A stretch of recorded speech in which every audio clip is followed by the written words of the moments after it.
మీకు చిరంజీవి గారికి కళ్యాణ్ బాబుకి ఉన్న ఆమెతో ఉన్న ఒక సంబంధం చెప్పాలి. ముందు కళ్యాణ్ బాబు గారి గురించి చెప్తాను. కళ్యాణ్ బాబు సినిమా యాక్టర్గా కాకముందు మామూలుగా ఖాళీగా ఉంటున్న రోజుల్లో ఆమె కళ్యాణ్ బాబుని కళ్యాణి అని పిలిచేది. బాబు కళ్యాణి చక్కగా ఉన్నావు, నువ్వు సినిమాల్లో చేయొచ్చు కదా అంటే, నాకు ఇబ్బంది అండి, నాకు సిగ్గండి ఏదో చెప్పేవాడు. కాదు నాయన, నువ్వు సినిమాల్లో చేయాలి కళ్యాణ్. ఇది కళ్యాణ్ బాబు గారు కూడా ఒక స్పీచ్లో చెప్పారు. అది మీ అందరి దగ్గర ఉండే ఉంటుంది.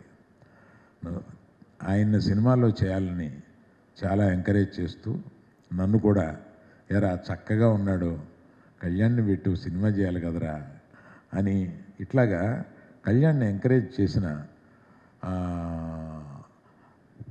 తొలి ఎంకరేజ్మెంట్లో ఒక ఆవిడ